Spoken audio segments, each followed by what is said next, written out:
खुलुमबाय आं सिबिरानि ब्रह्म नोंथांमोनखौ आंनि sbbodonews चेनेलाव गासैखौबो बरायबावनाय थाबाय नोंथांमोननि थाखाय आं गोदान मोनसे भिडिअ लानानै फैबावबाय अन्नानै भिडिअखौ जोबजासिम नायलांदो क'क्राझार सहरनि खोलाथिं 5 किल'मिटारसो गोजानाव भालुक जरानि साहा बागानाव सिनाय मोनै दुथांफोरा अर सावनानै गालांदों भालुक जरा बड'सा टी कम्पानिजों सालायजानाय साहा बागिसायाव गासै मोन 8 दाब दाब जायगायाव सिनाय मोनै मेगन गोसाफोरा साहा बागानखौ खहा खालामनायनि थांखिजों हरनि समाव अर सावनानै गालांदों बे जाथायखौ बड'सा टी कम्पानिनि नेहाथारि देब कुमार गयारी बिथाङा जोबोद दुखु मोननाय फोरमायथिदों बिथाङा बुंथिदों दि थांनाय 1993 मायथाइनिफ्रायनो बे साहा बागानखौ फोथांनानै लाखिनो थाखाय गोबां खस्थ' भुगिबोनांदों आरो खस्थ'नि गेजेरजों दा 150 बिघा हायाव साहा बागानखौ खालामनो हानाय जादों बे साहा बागानाव बागाननि खाथिनि सा 50सो दुखिया सुबुंफोरा खामानि मावनानै न'खरखौ बेङो बेनिखायनो सोरबाफोर माबा लुबैनाय दंब्ला एबा माखौबा गाज्रि मोननाय दंबा थोंजोङै बिथां देब कुमार गयारीखौ लोगो हमनानै रायज्लायनो हागोन होननानै खावलायहरदों आरो उननि समाव बेबायदि खालामनो नांला होननानैबो बुंथिदों बिथाङा आसामनि सासे बक्सारआ नांगौ बायदि समनि गेजेराव एबा गोख्रै फाहामथाय मोनैनि थाखाय जिउ खोमानो गोनां जाबाय जिउ गोमानाय बक्सारआ तिनसुकियानि श्याम शर्मा थांनाय 16 मार्चनिफ्राय 19 मार्चसिम सरू सजाय स्टेडियामाव आसाम बक्सिं एस'सिएशननि मोनसे बक्सिं गेलेनाय खेला जादोंमोन बे गेलेनाय बादायलायनायाव बिथां श्याम शर्मायाबो बाहागो लादोंमोन आरो गिबि सान बक्सिं गेलेनायावनो बिथाङा गाज्रियै जोखोम जादोंमोन खौरांनि बायदिब्ला सरू सजाय स्टेडियामाव नांगौ बायदि फाहामथायनि थाग थियारि आरो एम्बुलेन्सनि सुबिदा गैयैनि थाखायनो हस्पिटालसिम नांगौ बायदि समनि गेजेराव लाबोनो हायाखैमोन जायनि थाखाय बिथांनि जिउआ गोमानो गोनां जादों बिटिआर ओनसोलाव राजखान्थि दैदेनगिरिफोरा सासेया गुबुन सासेखौ जोबथेसालियाव जोबनायनि खोथा बुंदों बिटिसि बिसायख'थिनि सिगां प्रमद बर' बिथाङा सोरखाराव फैनाय लोगो लोगोनो हाग्रामा महिलारि बिथांखौ जोबथेसालियाव जोबनायनि खोथा बुंदोंमोन बेखौ लानानै खौरांगिरिफ्रा सोंथि खालामदोंमोन दि माब्ला हाग्रामा महिलारि बिथांखौ जोबथेसालियाव दैथायहरगोन होननानै बेनि फिन प्रमद बर' बिथाङा बुंथिदों दि जाख्ल'नायनि सायाव नायबिजिरनाय खामानिया जागासिनो दं होननानै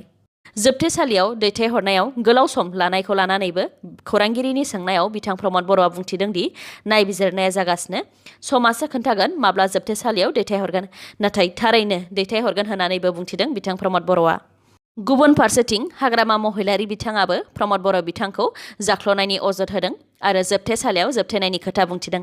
बिथां हाग्रामा महिलारिया बुंथिदों दि बिटिसिआव साइकेल खुन्दुं कम्बल चेयार बायनायनि मुङाव रां सौफैदों नाथाय बेफोरखौ रायजो राजाफोरनो होआलासे बिल बानायनानै रां दिहुनदों होननानैबो उल्थायै अजद दैखांफिनदों बिथां हाग्रामा महिलारिया बे खेबनि आसाम बिधान सभा बिसायख'थियाव मिरु सोरखारा आसामाव खेबबेसे दावबायफैदों बेबायदि सिगाङाव माब्लाबाबो फैफेरनायखौ नुनो मोननाय जायाखैमोन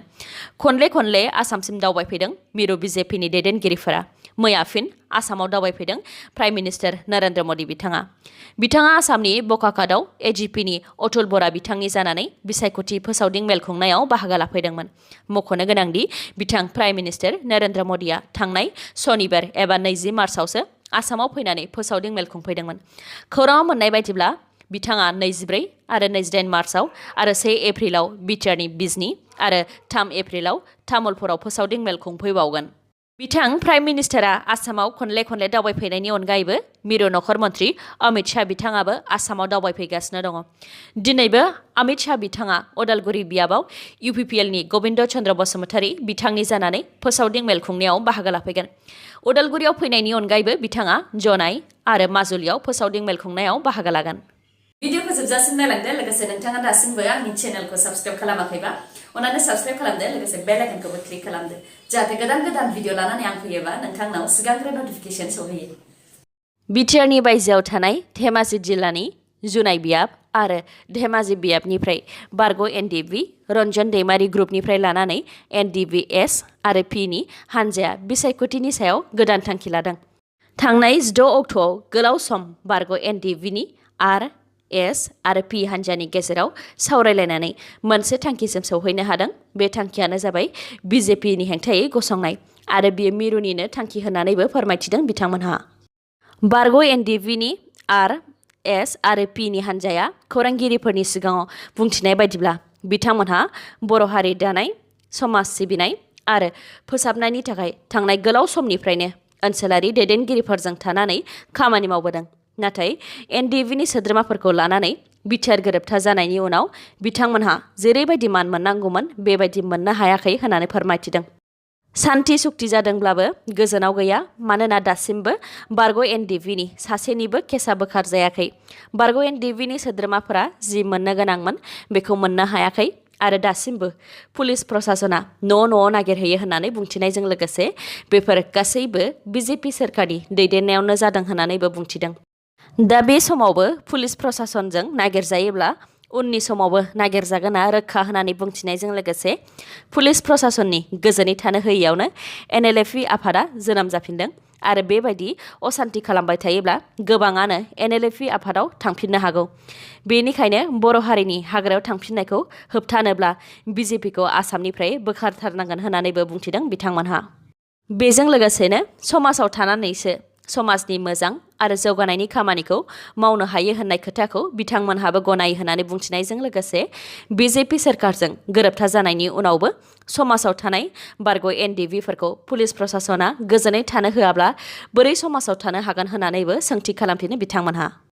बेनि अनगायैबो बिथांमोनहा बुंथिबावदों दि बिटिआरनि बायजोआव थानाय गासै बर'फोरा BJPआव हाबजोबोब्ला BKWSCखौ मोनफुंनो हागोन होननायाव थांनाय बोसोरनि 9 अक्ट'बराव गासैबो बर'नि आफादफोरजों लोगोसे बारग' NDFBनि सोद्रोमाफोराबो BJPआव गोसो गुदुङै हाबदोंमोन आरो BJPनि जानानै खामानि मावबोदोंमोन आरो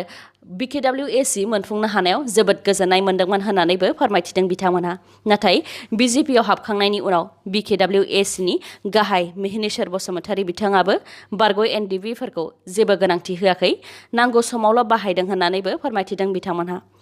NDFB आफादखौ मान होनो रोङिनि थाखायनो गुबुन लामा लानो गोनां जाबाय होननानैबो फोरमायथिदों बिथांमोनहा। बारग' NDFBनि R,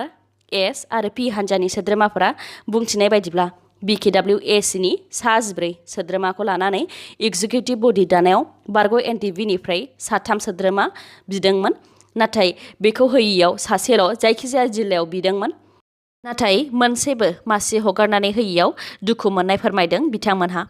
BKWSCनि गाहाय मिहिनेश्वर बसुमतारी बिथाङा बारग' NDFBनि सोद्रोमाफोरखौ माबा मोनसे पलिसि एबा बिथांखि लानायाव लिंहरा, नाथाय रायजो राजाफोरखौ लानानै मिथिं दावथिं खुंनायावल' बारग' NDFBनि सोद्रोमाफोराबो BJPजोंनो दङ होननानै दिन्थिनो थाखाय लिंहरो होननानैबो बुंथिदों बिथांमोनहा।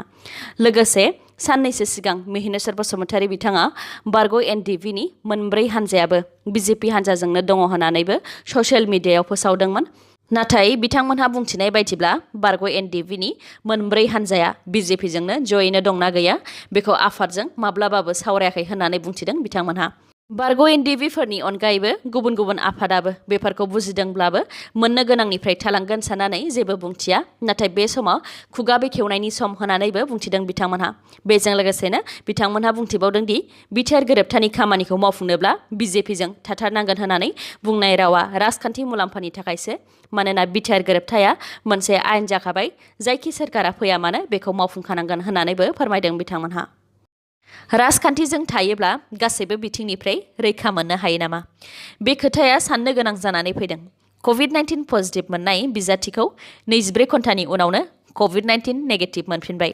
मख'नो गोनांदि BJPनि बिजाथि अजन्ता नेउग आरो MP तपन गगৈ बिथांमोननाव थांनाय 19 मार्चआव COVID-19 पजिटिभ मोननाय जादोंमोन। नाथाय 24 घन्टानि उनावनो BJPनि बिजाथि अजन्ता नेउग आरो MP तपन गगৈ बिथांमोननाव COVID-19 नेगेटिभ मोनफिनबाय। 24 घन्टानि उनावनो COVID-19 पजिटिभ बेरामिया नेगेटिभ जानायनि सायाव आसामनि मन्थ्रि डक्टर हेमन्त बिश्व शर्मा बिथाङा बुंथिदों दि आसामाव दा COVID-19नि गोदान केस गैथ'ला। बिथांमोननाव सिगाङाव COVID-19 बेरामि जादोंमोन, बेनिखायनो दा COVID-19 बेरामि नङाब्लाबो टेस्ट खालामोब्ला सोरनावबा पजिटिभ मोनफिननोबो हागौ होननानै बुंथिदों। बेजों लोगोसेनो बुंफिनबावदों दि दा बिथांमोनहा 24 घन्टानि उनाव COVID-19 नेगेटिभ दिन्थिफिनबाय। गुबुन फारसेथिं साननै सिगां आसामाव मास्क गानथारनांगौ होननानै आयेन बानायदोंमोन आरो सोरबा जुदि मास्क गानाब्ला सासेयाव 500निफ्राय 1000 जुरिमाना होनांगोन होननानैबो आसाम सोरखारा आयेन फोसावदोंमोन। क'क्राझारनि आथियाबारि तिनिआलियाव सासे सुबुंनि गोथै देहा बोखांनो हादों। क'क्राझार जिल्लानि सेरफांगुरि पुलिस थानानि बेन्दोङाव थानाय आथियाबारि तिनालि लखनाबारि सुइस गेटआव सासे सिनाय मोनै सुबुंनि गोथै सहखौ बोखांनो हादों। दैनि सायाव गोजावनानै थानाय गोथै सहखौ खाथि खालानि मानसिफोरा नुसननानै सेरफांगुरि पुलिस थानायाव खौरां हरनाय लोगो लोगोनो जाथायसालिसिम पुलिसा नायफैयो आरो सिनाय मोनै सुबुंनि गोथै देहाखौ पस्टमर्टेमनि थाखाय दैथायहरो। मख'नो गोनांदि थैनाय सुबुंनि देहाजों लोगोसे जेबो रोखोमनि आइ कार्ड एबा डकुमेन्टफोर मोनफानाय जायाखै। दिनैनि भिडिअ एसेनोसै। गाबोन आरो गोदान भिडिअजों लोगो मोनफिनबावगोन। नोंथाङा दासिमबो आंनि चेनेलखौ साबस्क्राइब खालामाखैबा अन्नानै साबस्क्राइब खालामदो, लोगोसे लाइक, कमेन्ट आरो शेयार खालामनो दाबाव। गोजोन्थों।